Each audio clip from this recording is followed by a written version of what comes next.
dari paparan pendahulu saya, baik Pak siapa namanya? Pak Eki maupun Pak Mas'ud, Pak Sepuhan, Bapak Mas'ud, termasuk juga Ketua Yayasan Pak siapa namanya? Fitra. Saya sangat terharu dan bahagia sebenarnya. Tapi kebahagiaan kita itu tertunda. Kenapa saya katakan tertunda? Saya itu hanya seorang penulis sebenarnya. Menulis tentang dunia moneter dan Kartagiral. Dan itu sudah saya bukukan menjadi 222 halaman. Itu konkret. Dari eranya Balkis, Salomon, sampai dengan eranya runtuhnya Orde Lama. Diganti dengan Orde Baru. Itulah saya tulis. Dan juga saya buatkan juga kronologis tentang dunia moneter Kartagiral, bukan hanya untuk Indonesia, tapi untuk dunia khususnya. Gitu. Dan alhamdulillah, konon katanya yang digunakan itu aset-aset Nusantara atau aset-aset Indonesia. Walaupun sampai detik ini rakyat dan bangsa Indonesia masih miskin, bodoh, dan terbelakang. Itu yang kita sesali. Kenapa hal ini terjadi?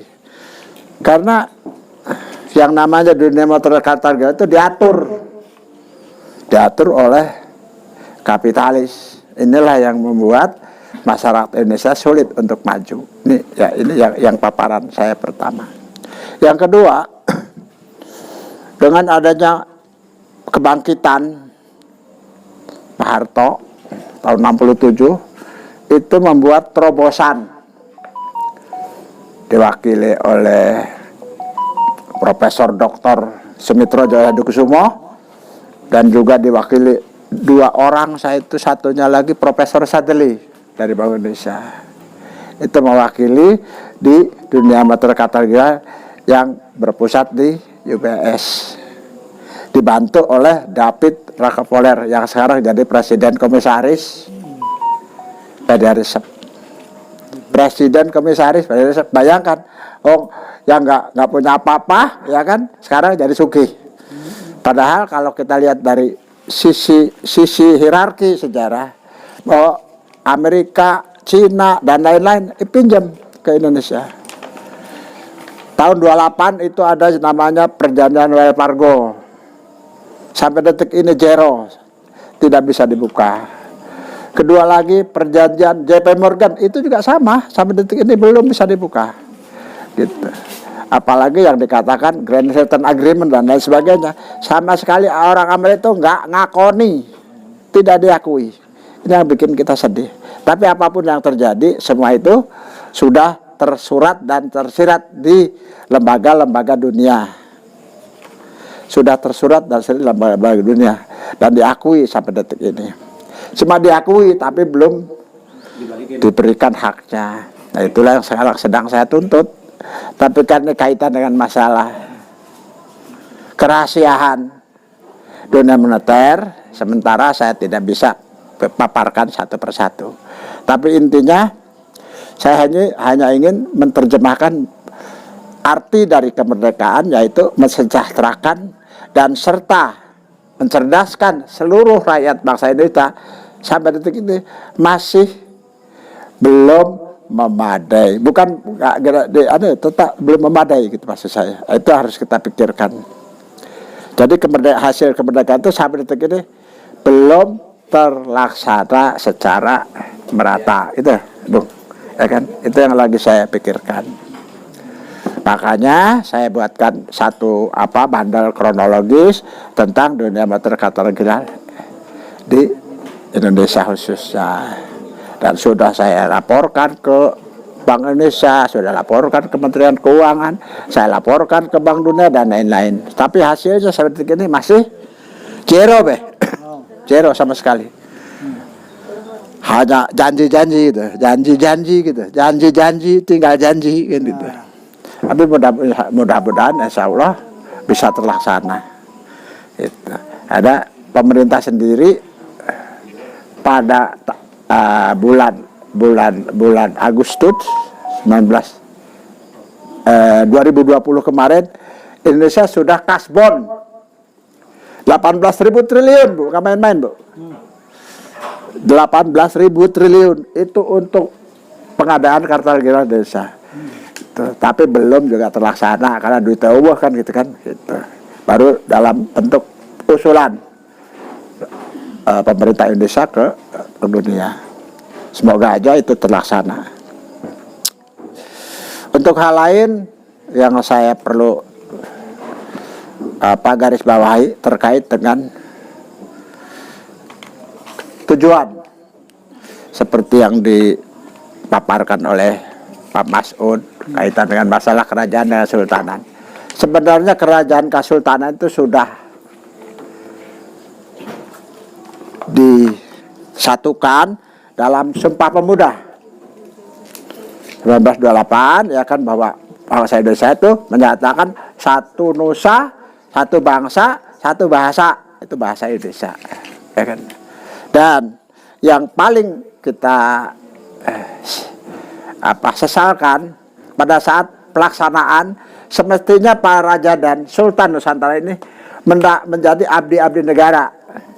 Harusnya, ya. Contohnya, ya kan, kalau dia sebagai bupati kah, atau gubernur kah, itu yang semestinya itu terjadi.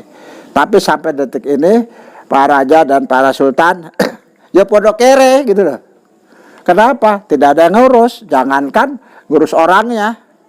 Situs kerajaan sendiri sampai detik ini tidak ada yang ngurus gitu loh. Mau minta ke siapa? Dinas Purbakala juga nggak punya duit. Minta sama siapa?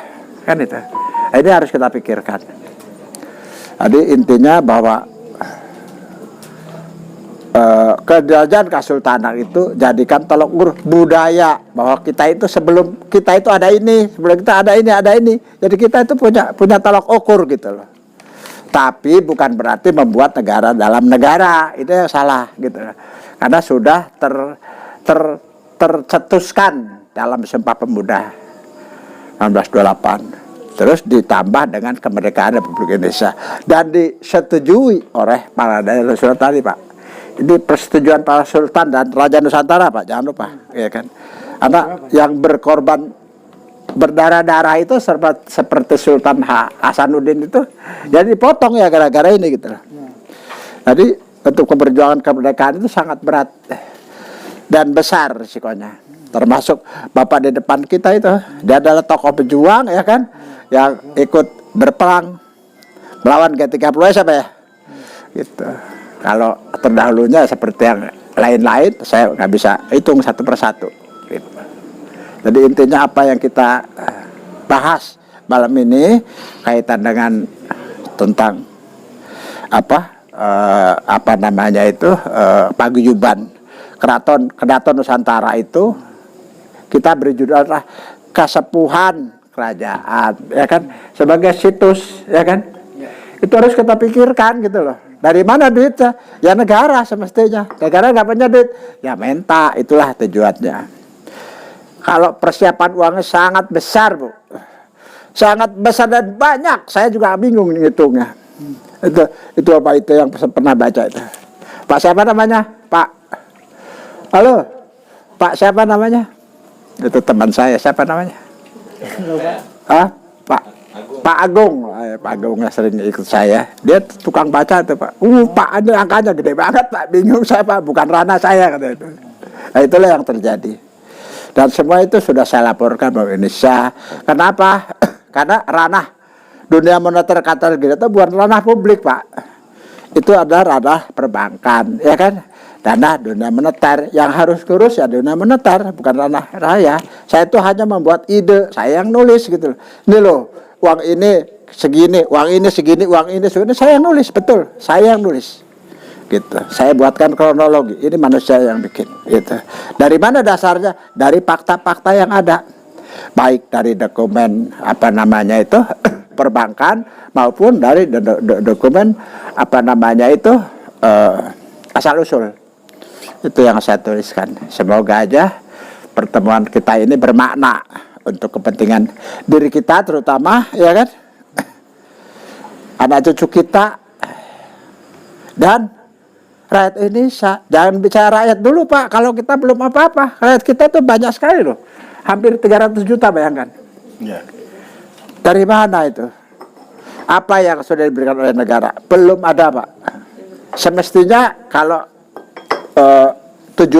kalau sesuai tujuan mensejahterakan, akhirnya harus makan, harus dicukupi, juga mencerdaskan. Dari SD sampai TK sampai SMA itu gratis semestinya. Harusnya ya. Itu wajib, itu kewajiban negara. Jadi nggak ada lagi yang namanya orang nggak sekolah, kecuali ya memang nggak niat kan gitu, kebodohan gitu. Gratis sih udah cuman dari SD aja. Iya, Itu kan gratis sekarang. Jadi semester sampai SMA terus gratis. Setelah SMA baru kita buatkan wajib militer Pak.